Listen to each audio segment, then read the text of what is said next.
আর এই আমগুলো খেতে যে কি সুস্বাদু এবং টেস্ট, আপনারা যদি খান তাহলে বুঝতে পারবেন। আজকে আমি আমার বাগান থেকে আম পাড়ছি, যার কারণে ভাবলাম ভিডিওটি আপনাদের মাঝে শেয়ার করি। আসসালামু আলাইকুম everyone, welcome back to my new video. I hope আপনারা ভালো আছেন, আমি অনেক ভালো আছি। তো এভরিওয়ান, আজকের সম্পূর্ণ ব্লগ ভিডিওটির মাধ্যমে আমি আপনাদেরকে দেখাবো আমার আম গাছে কেমন আম হয়েছে এবং আমার আম গাছের সংখ্যা কতগুলো। তো ভিডিওটি স্কিপ না করে সম্পূর্ণ ভিডিওটি দেখতে থাকেন, আশা করি আপনাদের অনেক ভালো লাগবে। আমি বাসার মধ্যে বসে আজকালই বলেছি যে আমার বাগান থেকে আম যেগুলো আছে সবগুলো আমি আজকে পারবো। আমার সাথে দুই সৈনিক হাজির, তারা বলতেছে আমরাও বাগানে যাব এবং আমরাও আম পারবো। আমি তাদেরকে নিতে চাচ্ছিলাম না, কারণ হচ্ছে হালকা হালকা বৃষ্টি পড়তেছে, পরে যদি আবার তাদের জ্বর হয়, কিন্তু তারা মানতেছে না। পরে আমি ভাবলাম যখন যাবে তাহলে চল নিয়েই যাই, কারণ আমি আম পারবো, তোরা আম কুড়াবে, সমস্যা নাই। তো যাই হোক, বিসমিল্লাহ বলে আমি আমার গাছ থেকে আম পাড়া শুরু করলাম। আপনারা আমার সাথে থেকে সম্পূর্ণ ভিডিওটি দেখতে থাকেন এবং আপনারা মতামত অবশ্যই আপনারা কমেন্টের মাধ্যমে জানাবেন এভরিওয়ান সকলে। যেহেতু আমাদের বাসার সামনে এই জায়গাটা খালি রয়েছিল, তারপর আমি চিন্তা ভাবনা করলাম যে এই জায়গাটা খালি রেখে কোনো লাভ নেই, এই জায়গাটা একটা কিছু রোপণ করি। তারপর আমি চিন্তা ভাবনা করলাম যে এখানে কি লাগানো যায়।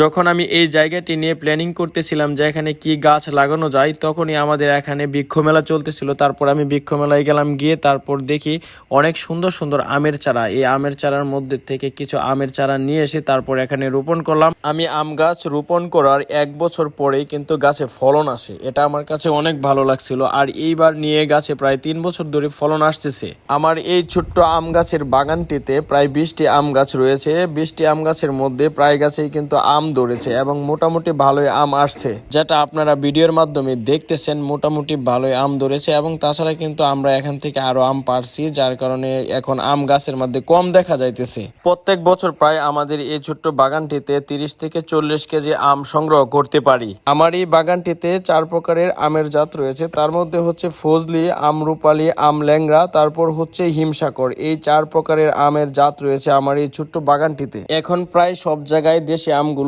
শেষ হয়ে গেছে। আমি চাচ্ছিলাম কি আরো পরে আমগুলো পারতে, কিন্তু আমগুলো ফেটে যাচ্ছে। তাছাড়া হচ্ছে আমগুলো পাইকা যাইতেছে, গাছের নিচে পড়ে যাচ্ছে, তারপর হচ্ছে বাদুড়ে খেয়ে ফেলতেছে। এই দেখেন আপনারা, একটি আম কিন্তু বাদুড়ে খেয়ে ফেলেছে, যার কারণে আমগুলো পারতে আমি বাধ্য হলাম। তো এভরিওয়ান, এখন আমি আপনাদেরকে যে আমগুলো দেখাচ্ছি এগুলো দেখতে একদম ব্যানানার মতন। দেখেন অনেকটা বড় হয়ে গেছে এই যে। আর এই আমগুলো খেতে যে কি সুস্বাদু এবং টেস্ট, আপনারা যদি খান তাহলে বুঝতে পারবেন।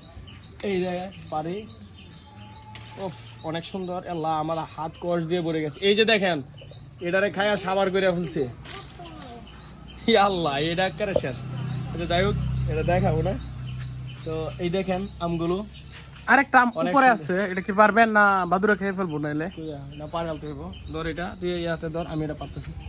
তো যাই হোক, আমাদের আম পাড়া শেষ। সবগুলো আমি কিন্তু কাঁচা, তার মধ্যে কিছু কিছু আম রয়েছে পাকা। এই যে পাকা আম খাওয়া শুরু করে দিছে। মিষ্টি আছে? হ্যাঁ, অনেক মিষ্টি। আম অনেকগুলো পারছি, এখন পাকা আম পাইছি একটা, দেখি খায়া কেমন লাগে। আমের কালারটা, আমের কালারটা দেখেন গাইস, অনেক সুন্দর।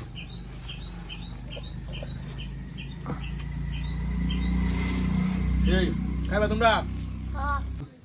নাও। সবচেয়ে ভালো লাগার একটি কারণ হচ্ছে কি, বাগান থেকে আম পারলাম আর হচ্ছে পাকা আম পেলাম। এই পাকা আমগুলো ছোটদেরকে নিয়ে খাইলাম, এটা আমার কাছে অনেক ভালো লাগছে। তো যাই হোক, আমাদের আম পাড়া শেষ, আম খাওয়া শেষ। এখন আমরা আম নিয়ে বাসায় যাইতেছি। তো ধন্যবাদ সকলকে সম্পূর্ণ ভিডিওটি দেখার জন্য।